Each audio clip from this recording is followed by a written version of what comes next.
یہاں ہم کچھ کام دیکھتے ہیں عورتوں کے حوالے سے کہ جن عورتوں کے اوپر لعنت برستی ہے، لعنت کی گئی ہے۔ ایک حدیث ابھی عبداللہ بن عباس رضی اللہ تعالیٰ عنہما کی صحیح بخاری کی کہ جس میں بتلایا گیا ہے کہ نبی صلی اللہ علیہ وسلم نے لعنت کی ہے، لعن رسول اللہ صلی اللہ علیہ وسلم المتشبہین من الرجال بالنساء والمتشبہات من النساء بالرجال، کہ نبی صلی اللہ علیہ وسلم کی لعنت ہے ان مردوں پر جو عورتوں سے مشابہت اختیار کرتی ہیں اور ان عورتوں پر جو مردوں سے مشابہت اختیار کرتی ہیں۔ تو جن عورتوں پر لعنت کی گئی ہے ان میں سے ایک عورت وہ ہے کہ جو مردوں سے مشابہت اختیار کرتی ہے، ان عورتوں پر لعنت برستی ہے، لعنت کی گئی ہے۔ اسی طرح سے جو عورت اپنے شوہر کو جب اس کا شوہر بلائے، بستر پر بلائے، اگر وہ نہیں جاتی ہے، انکار کرتی ہے، تو اس عورت کے اوپر بھی لعنت ہوتی ہے۔ اب یہاں ایک چیز دیکھ لے،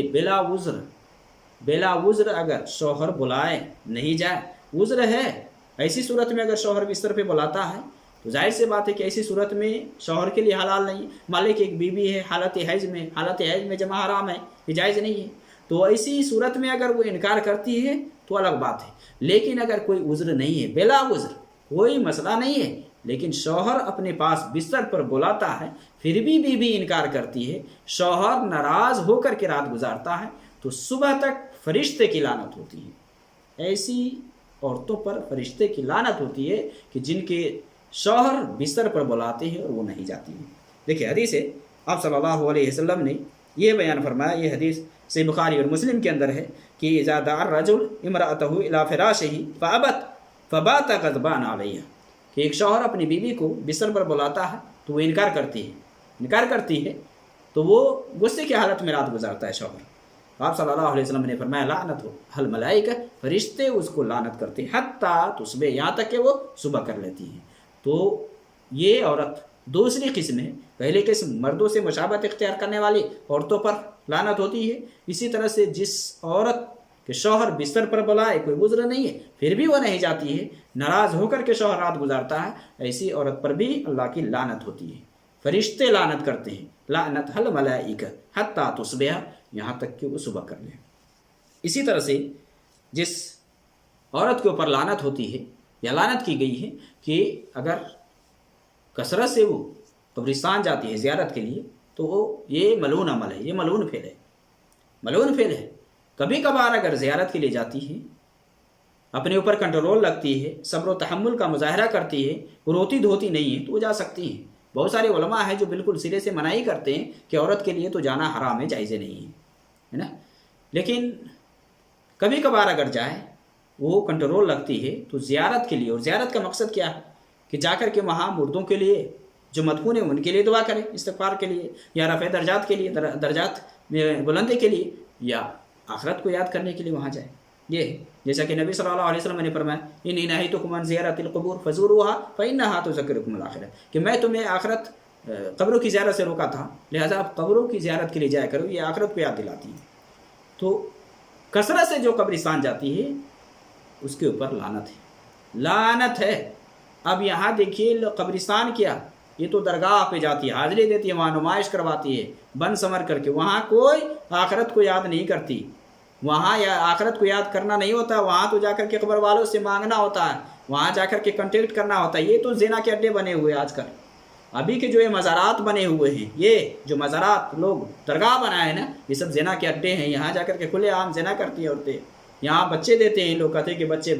بڑے تون والے ان سے جا کر کے زنا کرتے ہیں اور بچے دیتے ہیں، اور کہتے ہیں کہ مزار والوں نے بچہ دیا ہے۔ تو یہ جو ابھی عورتیں کرتی ہیں نا، نمائش کرواتی ہیں، یہ مزاروں اور درگاہوں کے پاس جو جاتی ہے، یہ تو اس کے لیے ہے ہی نہیں، جائز ہے ہی نہیں۔ عام قبرستان میں آپ جائیں نا، جہاں آپ کے خاندان والے، آپ کے ماں باپ، یا جہاں اس طرح کے درگاہ یا مزارات نہیں بنے ہوئے، وہاں جائیں، تاکہ جو قبرستان جانے کا جو مقصد ہے وہ حاصل ہو، مرنے والے کے لیے دعا استغفار کرے اور آخرت کو یاد کرے۔ لوگ دور دور سے سفر کر کے جاتے مزار کے پاس، تو یہ صحیح نہیں ہے۔ تو یہ عمل کہ کثرت سے جو قبرستان جاتی ہے، زیارت کے لیے جاتی ہے، اس کے اوپر لعنت ہے۔ نبی صلی اللہ علیہ وسلم کی حدیث ہے ابو ہریرہ اس حدیث کے راوی ہیں، آپ صلی اللہ علیہ وسلم سے وہ بیان کرتے ہیں ان رسول اللہ صلی اللہ علیہ وسلم لعن زوارات القبور، جو